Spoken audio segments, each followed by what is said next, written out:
الحمدللہ والصلاة والسلام علی رسول اللہ واشہد ان لا الہ الا اللہ واشہد ان محمد عبدہ ورسولہ اما بعد۔ دوسرے مسلم بھائیوں کے لیے دعا کرنا یہ کتنا بہترین عمل ہے، اس کو دیکھتے ہیں۔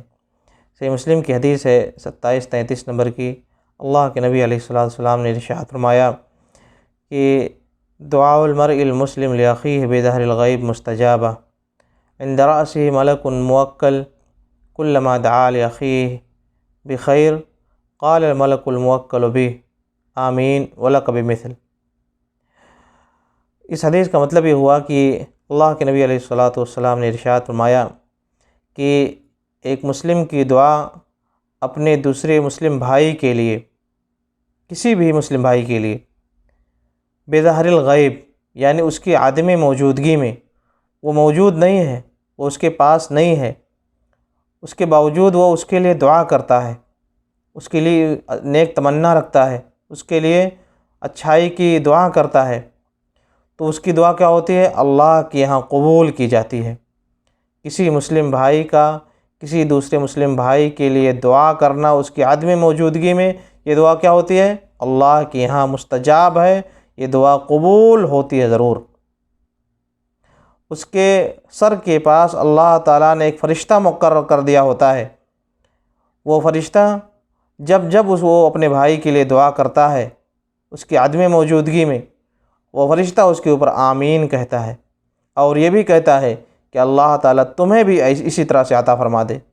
یعنی یہ نہیں کہ کسی اور کے لیے انسان نے دعا مانگی تو اس نے تو اپنے لیے نہیں مانگی، اس کو اپنے لیے مانگنا بھی چاہیے، مگر ساتھ ساتھ یہ بھی جان لیں کہ فرشتہ یہ بھی کہتا ہے کہ تم نے جو اپنے بھائی کے لیے مانگا ہے اس پر آمین کہتا ہے فرشتہ، اور یہ بھی کہتا ہے کہ اللہ اس کو بھی اسی طرح سے عطا فرما دے، اس بندے کو بھی۔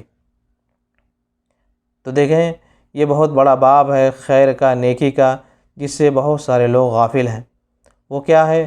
اپنے دوسرے مسلم بھائیوں کے لیے دعا کرنا، اور جس بھائی کے لیے بھی ہم دعا کریں گے، اس بھائی کو لیے جو چیز بھی ہم مانگیں گے، فرشتہ یہ بھی کہے گا کہ اللہ اس کو بھی اسی طرح سے عطا فرما دے، اور وہ دعا کیا ہوگی؟ مقبول ہوگی۔ لفظ ہے حدیث کے، صحیح مسلم کی حدیث ہے، کیا لفظ ہے؟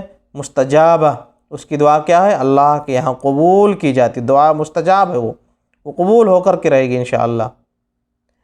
لہذا بہت سارے لوگوں کے اندر جو دلی جذبات دیکھے جاتے ہیں کہ اچھے نہیں ہوتے ہیں ان کے دل دوسروں کے تعلق سے، وہ اچھا نہیں چاہتے ہیں دوسروں کا، حسد کی کیفیت بہت سارے لوگوں کے اندر پائی جاتی ہے جب دوسروں کو کے تعلق سے دیکھتے ہیں کہ وہ ان کے اندر کوئی نعمت ملی ہوئی ہے ان کے پاس۔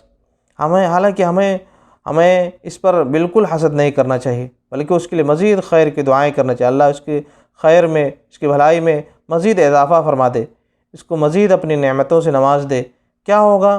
ایک تو تمہاری دعا قبول ہوگی، کیونکہ تم نے اس کی عدم موجودگی میں، وہ سامنے تمہارے موجود نہیں ہے، پھر بھی تم نے اس کی دعا کی، وہ دعا کیا ہے؟ قبول ہے اللہ کے ہاں، اور فرشتہ آمین کہے گا، اور یہ بھی کہے گا کہ اللہ اس بندے کو بھی اسی طرح سے عطا فرما دے، اس بندے کو بھی اسی طرح سے عطا فرما دے۔ لہذا امام نووی رحمہ اللہ نے اس حدیث کی شرح میں لکھا ہے کہ بعض سلف کا عمل یہ بھی پایا گیا کہ جب وہ اللہ تعالیٰ سے کسی چیز کی دعا کرنا چاہتے تھے تو اس کو اس طرح سے دعا کرتے تھے کہ اسی چیز کو، اس بھلائی کو اپنے کسی مسلم بھائی کے لیے مانگتے تھے، کیونکہ جب وہ اپنے مسلم بھائی کے لیے مانگیں گے تو وہ دعا کیا ہوگی؟ اللہ کے ہاں قبول ہو کر کے رہے گی، اور فرشتہ یہ بھی کہے گا کہ اللہ اس بندے کو بھی اسی طرح سے عطا فرما دے۔ تو دو چیزیں ہو جائیں گی کہ ایک تو وہ دعا قبول ہوگی، اور دوسری چیز یہ کہ وہ بھلائی اس کو بھی ملے گی، اس کے بھائی کو بھی مل جائے گی۔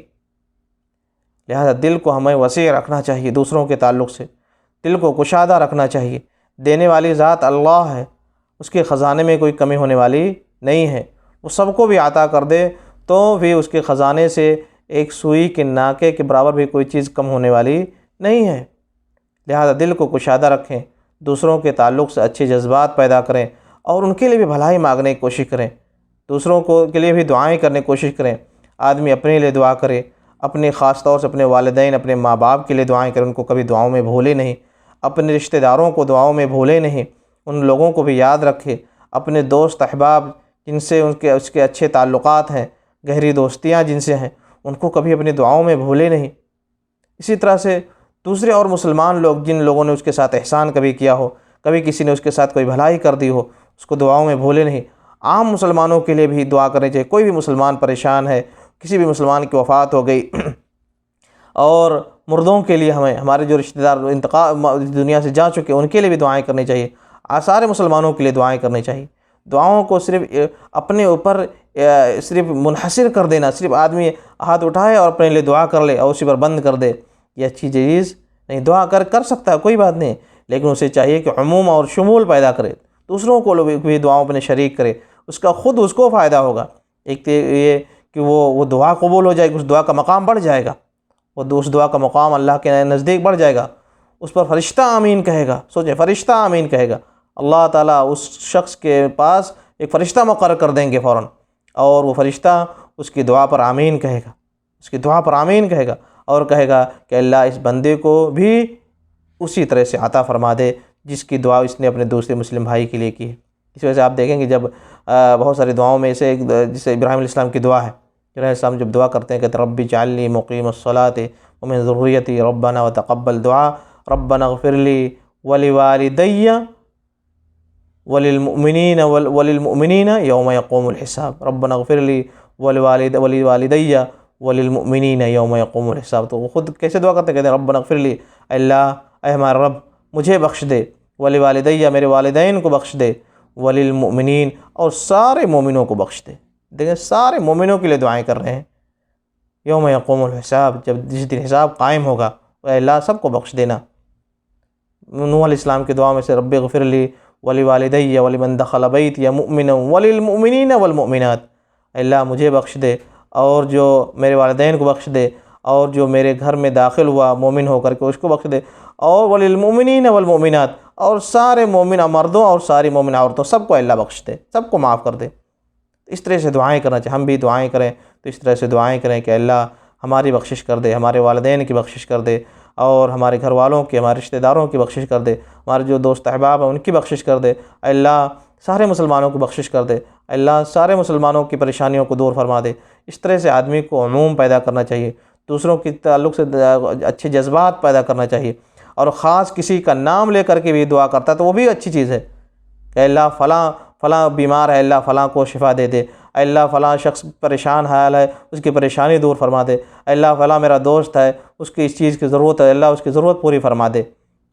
اس طرح سے آدمی کو دعاؤں کے دونوں شکلیں ہونی چاہیے، کیا کہ آدمی عمومی طور سے بھی عام مسلمانوں کے لیے دعا کرے، اور اس طرح سے بھی دعا کرے کسی خاص کے لیے بھی دعا کرے کہ اللہ فلاں کے ساتھ ایسا کر دے، اللہ فلاں کو یہ بھلائی عطا فرما دے، اللہ فلاں کو ہدایت دے دے۔ اس طرح سے بھی دعائیں کرنی چاہیے، اور یاد رکھیں کہ اس دعا کا مقام بڑھ جاتا ہے جس میں وہ کسی اپنے مسلمان بھائی کے لیے اس کی عدم موجودگی میں، وہ سامنے موجود نہیں ہے، اس کو دکھا نہیں رہا ہے، اس کو بتا نہیں رہا کہ میں تمہارے لیے دعا کرتا ہوں، لیکن پیچھے سے وہ اس کے لیے دعا کرتا رہتا ہے۔ یہ بہت پیارے جذبات ہیں جسے ہر مسلمان کو اپنے سینے میں رکھنا چاہیے، اور اس کی وجہ سے اس کی دعا کا مقام کتنا بڑھ جاتا ہے کہ فرشتہ اس کے اوپر مقرر کر دیا جاتا ہے، اور اس کی دعا پر آمین کہتا ہے، اور یہ بھی کہتا ہے کہ تمہیں بھی اسی طرح سے اللہ تعالیٰ عطا فرما دے۔